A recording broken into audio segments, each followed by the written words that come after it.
right, welcome back to the Go Rodeo podcast. I'm your host, Garrett Smith. I'm joined by regular co-hosts Simon Kuhn and Dave Cottle, my partners in crime and regular contributors to the Go Rodeo conversation. Before we get into the conversation, though, I just want to list a couple of recurring topics. First, I'm still waiting for that sponsor outreach from Rip It, or whatever the parent company is that owns Rip It. We are totally willing to do ad reads and sponsorship activities around Rip It. But you know what? I thought of two other sponsorships that we will accept. The first is I just love Cry Precision.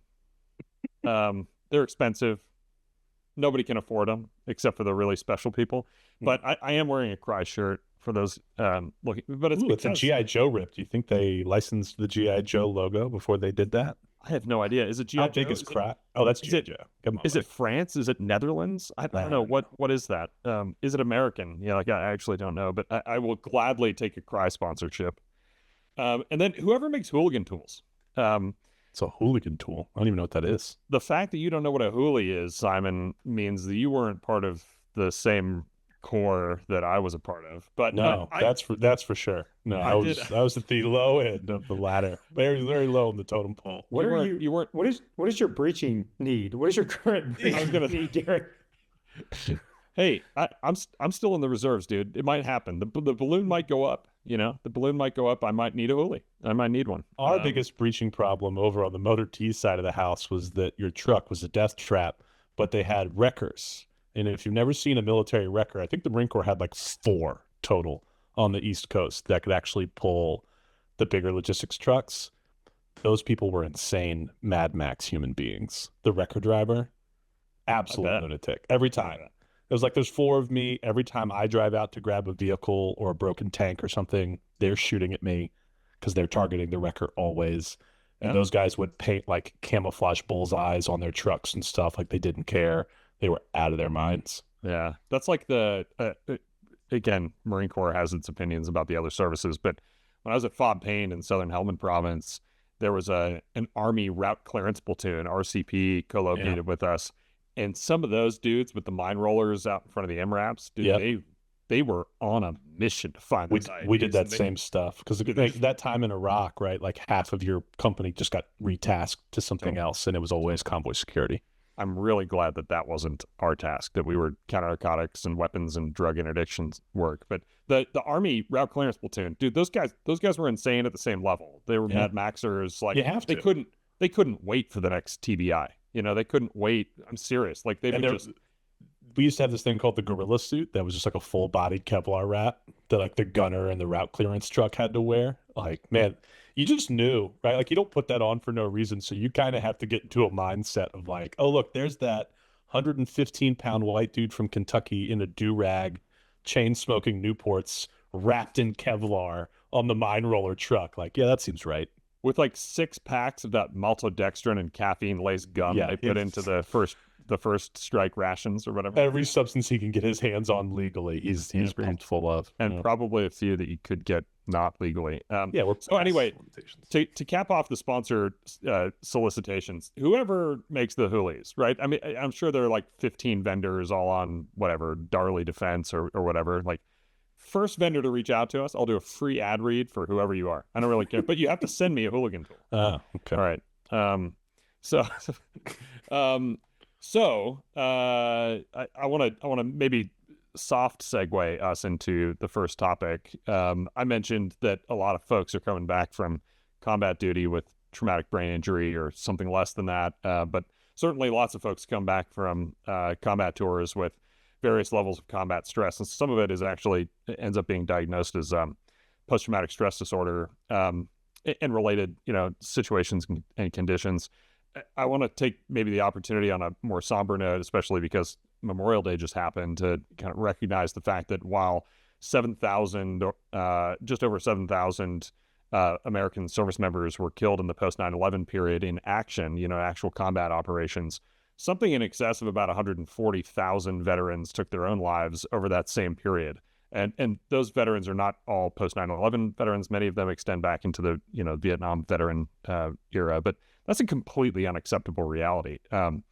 And the fact that that isn't a much more kind of headline newsworthy item, it offends me at some level. And we have the good fortune at Reveal to affiliate with a number of nonprofit entities and foundations that are seeking to, address, correct, and bring light to that problem set. But I want to weave that in with some recent news stories. So a bit of background on the news item that I want to tee up, which is the fact that the House and State Senate in Texas recently appropriated something like $50 million toward Ibogaine, which is let's call it a plant-based psychedelic medicine, as a set of clinical trials to address a range of different conditions, not just post-traumatic stress and military-related conditions, but also substance abuse problems and other things.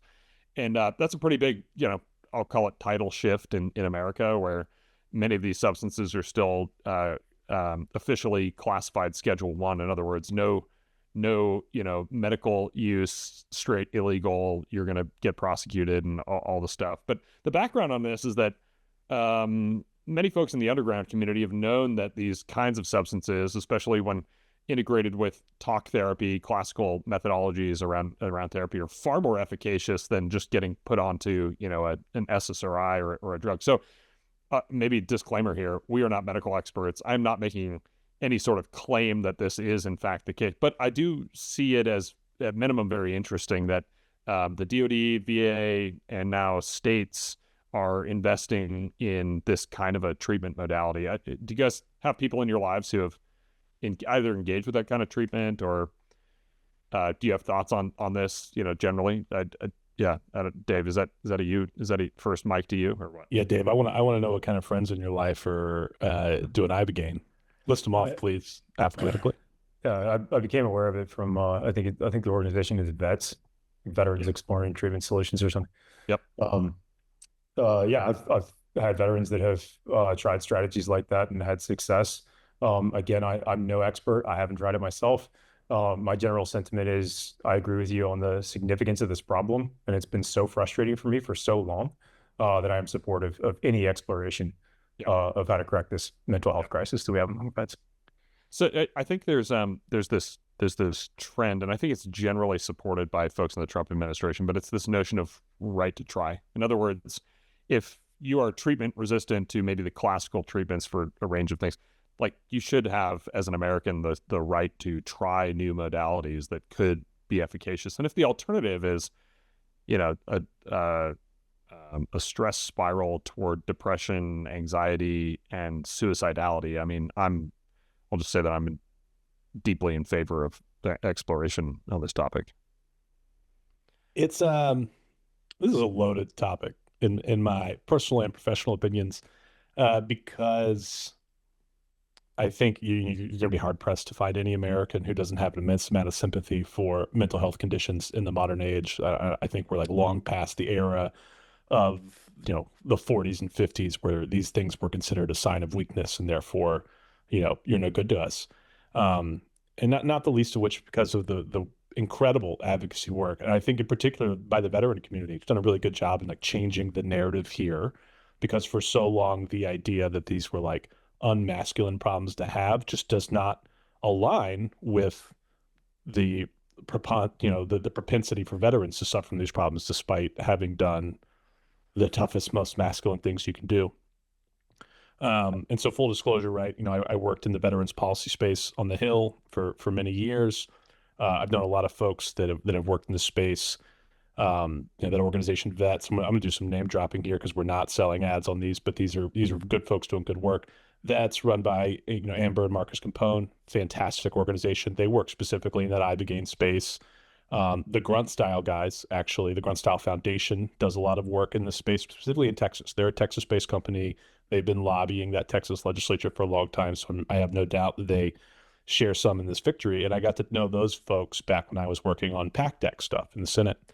And it was interesting to me to watch in the way in which younger generations of veterans, both in direct advocacy, right, what they're doing to like change the laws themselves, but also the way in which post 9/11 vets have gotten heavily involved in the VFW and the American Legion, these traditional VSOs, specifically because of this issue. I remember interacting with a bunch of guys who were like, yeah, they have these VSOs, they have these huge platforms, they're not really helping us out. I'm like, well, go join. And they did.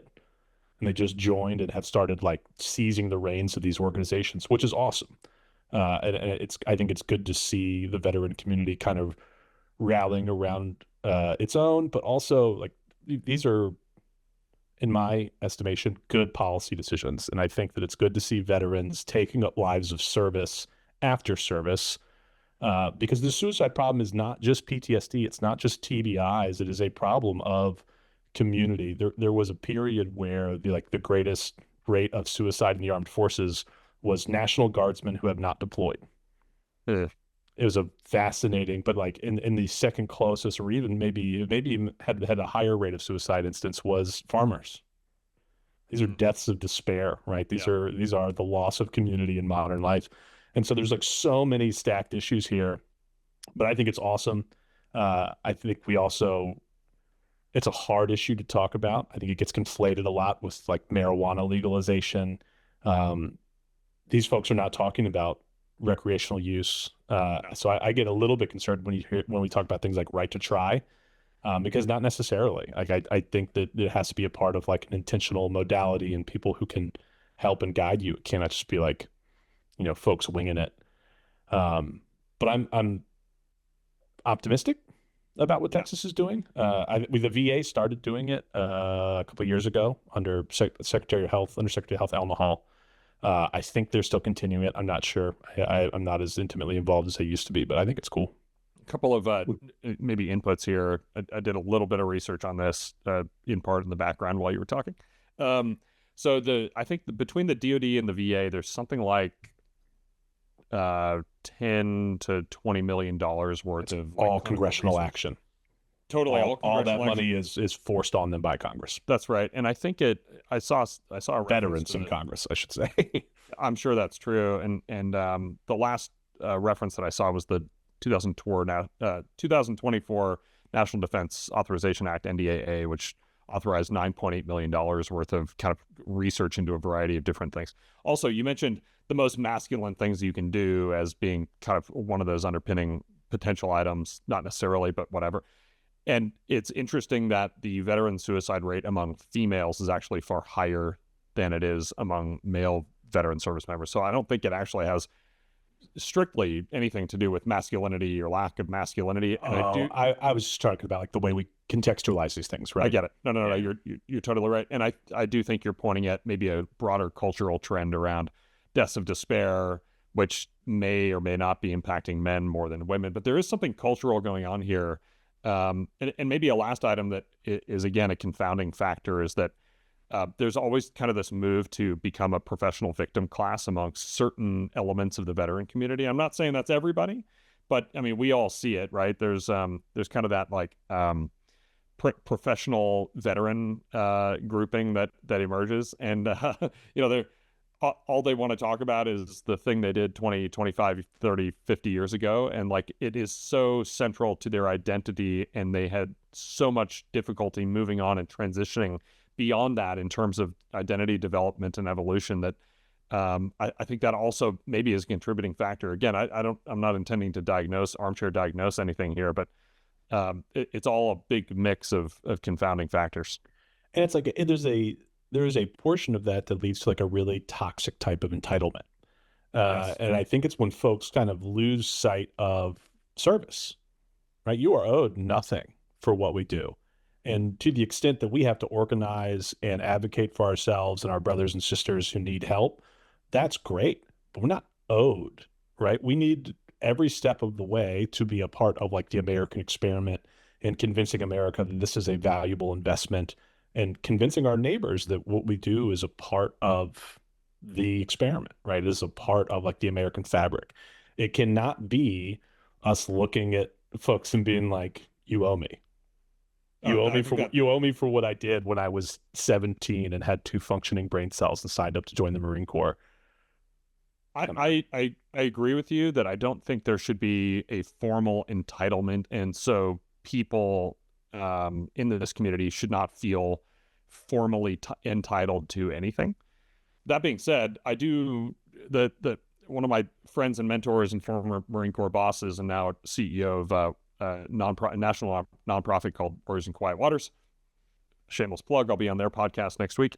He often says gratitude is not enough. And I do believe that the broader community of veterans and civilians alike need to think hard about how to proactively, positively engage that community because, combat veterans that I know, regardless the rightness, wrongness in the strategic sense of the conflicts that we found ourselves in, did volunteer to go into harm's way, and many of them lost their lives, and many folks come back, obviously, with serious, stress-related conditions in the aftermath, and we do owe them more than gratitude. And so I believe very strongly in the idea that, you should reach out and build community and not enable the entitlement or the victim status, but, find ways to proactively and positively contribute to this grouping.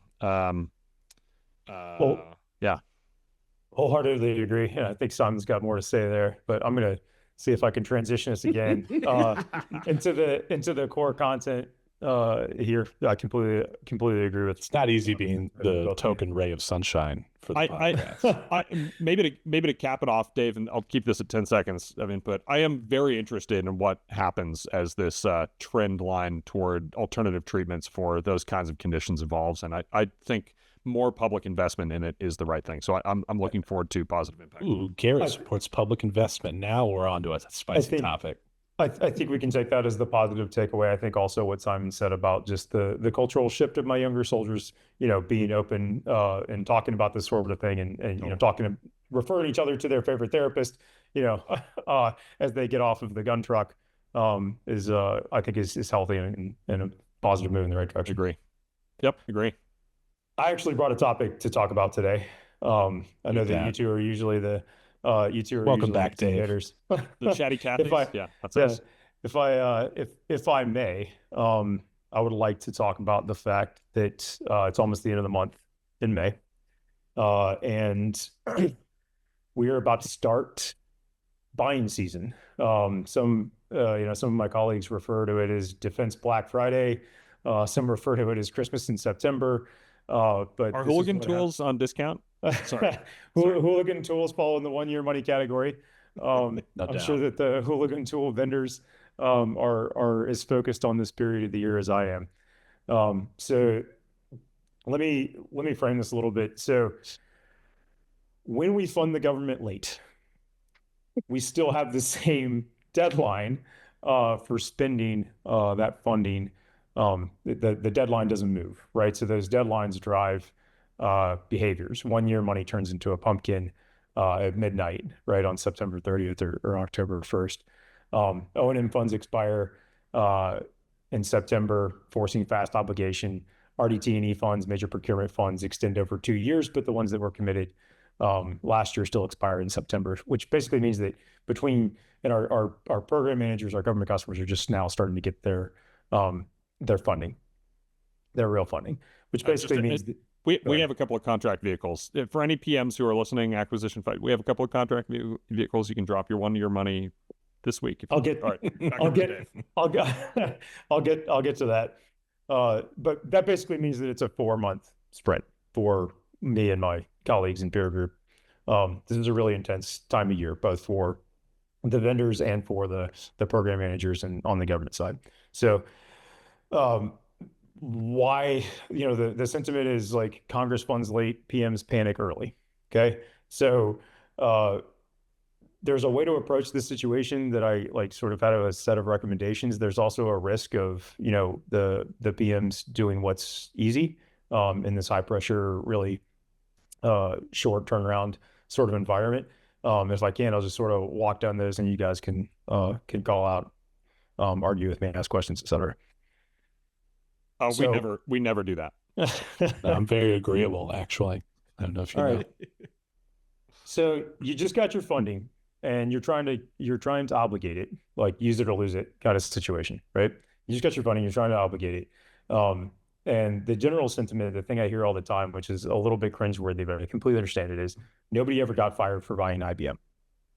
Nobody ever got fired for buying Lockheed. Nobody ever got fired for buying Raytheon, right?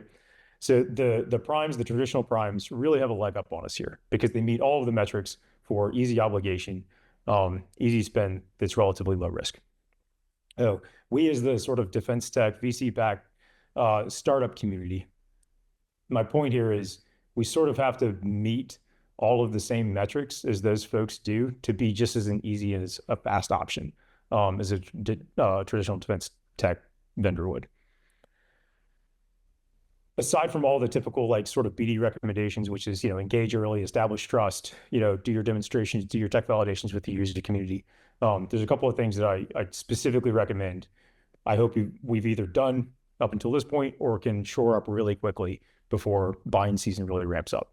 The first is, you already mentioned, Garrett, be contract ready. There's a fast lane open, right? Yep. OTA, GSA, phase 3 vehicle, there is a way for your program managers to obligate funding to you. The second is compliance is really non-negotiable in these situations. Like startups die on paperwork, not their technologies. Like SAM.gov, Cage Code, FedRAMP, ITAR, CMMC, ATOs, et cetera. Like the short version is, I do not know a PM, as well intended as they are, that's going to waste time chasing compliance in Q4 2025. So completely compliant.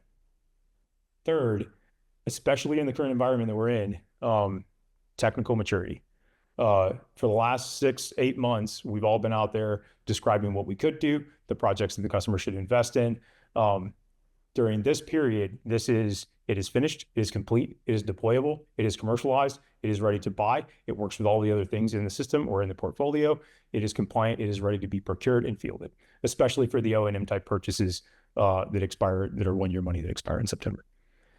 Then lastly, I promise I'll shut up. I think that if we can do all of those things, if we can meet the compliance, show ITRL technology, and have contracts that are easily accessible by our customers, then we can say, hey, look, we're just as easy as working with the large traditional, but also like high maturity technology delivered much faster and much more quickly, and use the startup edge. Go ahead. It's an amazing summary, and I think extremely useful for folks listening. So here's kind of the layperson, non-expert go-to-marketeer, street level question. What if I'm deficient in one of those categories? Am I just totally screwed, and I just need to be thinking about being up to snuff the next cycle? Like, what is? Yeah, help me out, because we're that category of person who either is unsure whether they're ready in the way that you just described, or know that they are insufficient in some way or deficient in some way. Like, that's not a small grouping. So what do you have to say to that group? So I mean, some of these things take, some of these things are 6 months or a year in the making. I recognize that. Some of the compliance things, some of the contracts things are shaping efforts that should have happened already. However, there's a short fuse for almost any of this, right? If you can't get fully compliant, there are interim compliances that would still allow you to be purchasable. If you can't have your own unilateral contract stood up, then pick your favorite traditional defense prime contractor and go in the door with them, and still provide that as an easy option with you as a sub. Join a consortium, so that they can access you for OTA. So like those things are not nearly as optimal as the optimal situation that I described. But as long as that you have that answer and can present that to your customer immediately upon request, or in chart 2 of the briefing. One of the things I would want to flag on that is that very rarely are program offices resourced and staffed appropriately to be ready to spend all of this money on such a tight turn, right? We have pushed these guys into a corner.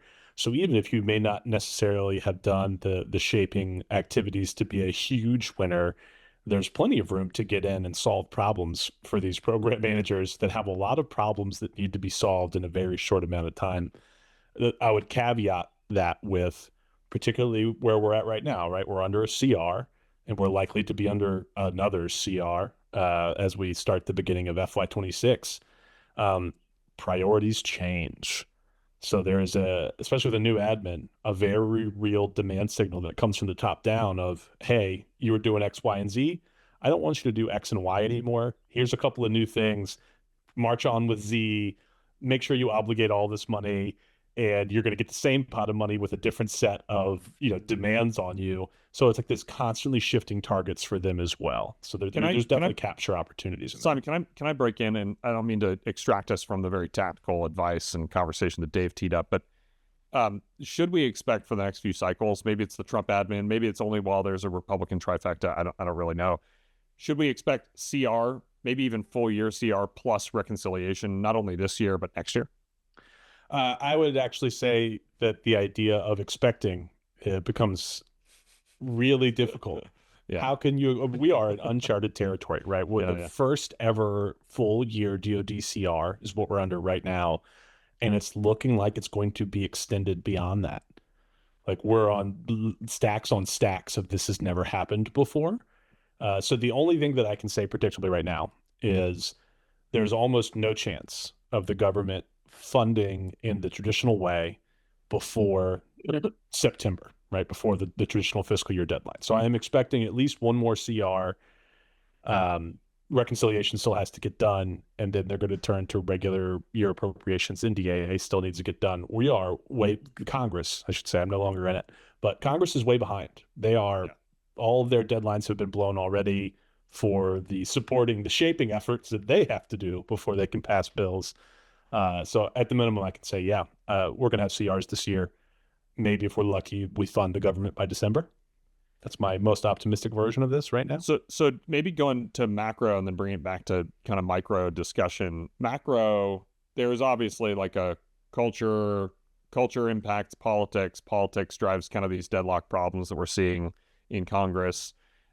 Maybe it's not a problem depending on how you perceive the state of affairs. I think what is objectively true is that the current version of the big, beautiful bill or whatever, the reconciliation package that passed in the House last week will significantly add to deficit and debt. So like there's all of that, but maybe like that aside and commentary on that aside, which I think we would probably agree is not optimal, maybe bad, but like coming back down to very tactical from that, like what in this giant piece of reconciliation legislation is actually going to touch the average defense startup? Or, what should an investor be looking at when they're thinking about investing or not investing or re-upping into a defense tech, early stage defense tech play? Like what in this bill and like what actually trickles down? What's available? Dave, you mentioned like it's coming down. PMs are going to be overloaded. They're going to have a very short time box to execute on a sizable budget. They need ready answers from a contracting perspective. But what budget actually flows down? We're talking about billions, trillions, whatever is of dollars, but how much of that actually ends up being accessible to the innovation community? Was that for me or for Simon? Yeah, these are different topics. Yeah. Defense Black Friday and the reconciliation bill are two totally separate pots of money, right? So when Dave talks about the money that's about to flow in for everyone's deep essay here, is the traditional budget CR money. What's about to flow into all these program offices is what we would consider the traditional budgetary funding streams. Reconciliation is a special extra pot of money. And I would say for most defense contractors, a relatively small sliver of that is going to flow down, right? Like a third of it's gone off the bat for shipbuilding, and we're buying F-15s and all kinds of stuff. But there is $1 billion earmarked specifically for DIU and $1 billion earmarked specifically for small drones, defense industrial base. So there will be some pots of money that flow out to what I think we all think of as the defense tech renaissance folks. But unfortunately, because that process is so stuck in the weeds of this deficit fight, it's unclear what program offices are actually going to get this money. So it just says $1 billion for small drone defense industrial base. Is that going to the Navy? Is that going to the Army? Is that getting split equally among services, or is it going to be heavier to one service or the other? I think most of the one-way drone stuff probably lives in the Army, right? But maybe that's not what the admin's thinking. Maybe they would rather it to go to the Navy, who seems to be further behind in the way they acquire drones, right? They just sacked the 2-star admiral, I think, that's in charge of Navy drone acquisition. So that's kind of unclear right now. At the end of it, it does. Go ahead. Was that the same flag officer who was at some level responsible for losing 2 airplanes off that aircraft carrier deck? No, there's a whole slew of Navy officers getting in trouble all over. Did that guy get fired? Okay, good. Yeah. I mean, we made the comment here on the pod a couple of weeks ago. There are more admirals than ships, and until that ratio is fixed, I think cut. Just keep firing them. But I think when reconciliation finally does get passed into law, and I do still think it will get passed into law, there will be another sort of defense Black Friday where you'll wake up one day and your program officer says, hey, I'm getting an extra $50 million. And I've been like somewhat told what to do with it. But otherwise, I need to figure out how to obligate this money and turn around wins for the bosses that have Dave, does that dynamic mean that like go-to-market deers and organizations like the one that you run, should they be submitting white papers and quad charts and like teeing up options now? I mean, even like maybe giving like a heavy, medium, light set of options for like, hey, if you get 20, 30, $80 million extra, here are some things you could spend it on. Is that what you would do? Maybe you could detail some of how you would go about doing that. That is exactly what I'm recommending. Good. So I'm not the aloof, totally disconnected executive of a company. I understand something about what's going on. Got it. No, that's exactly what's recommended and right now. As you get your budget in, or as reconciliation happens, here's the widget. Here's how it's finished. Here's how it's compliant. Here are the results. Here's the user interest, like the entire sort of business development package. I think like now's a really good time to do that and keep it forefront of mind. And again, I would sort of foot stomp. This is how my firm, my vendor, my company is going to make it incredibly easy for you to commit, transact. Here's the cost, the schedule, performance that we anticipate. Here's what we can do over X period of time, or by September, or if the dollars are obligated now, by March of 26. I just, drive all of the risk out. And this is not me dogging government PMs or contracting officers. They're working very hard. To Simon's point, they're understaffed, and they've been handed a cruddy sandwich here of, you got 90, 120 days to obligate all of this funding. So it's long hours. No one gets fired if you buy Lockheed. Yes. So make it easy. They're human beings just like we are. If you come in with a complicated, like, I don't know how to do business with the Department of Defense, my thing isn't compliant, it's just a really good idea. I'm going to go with the lower risk. I'm going to go with the lower risk option, even if it's not the best technology, because I understand the risk associated. I understand the total cost of ownership costs. Sometimes folks like us, I think Simon called us the defense renaissance crowd, eating turkey legs and wearing funny hats. The group that we find ourselves in often hits this area of the valley of death where there's either not yet a requirement, or there's no requirement, or it's somewhere in the, Council of Colonels kind of requirements oversight council level, but it's not yet a citable, referenceable requirement for a PM or an acquisition officer or KO to point to in the act of acquiring your thing. What about those crowd? Like, if you're fully compliant, you've got contracts, all this stuff, but there's no requirement. Is that a hurdle that you still have to, is that a stop? Is that a barrier, a hard barrier? Can you navigate that? It's always a hurdle. However, if you, requirements is a strange animal, because there are major procurement activities happen all across the DoD where if you squinted your eyes, you could crosswalk just about any capability from the defense tech startup community into one of the sub requirements on those programs, right? So like if you have a Golden Dome or a CCA sort of collaborative aircraft thing, if you like the number of requirements that go into those things, probably numbers the hundreds.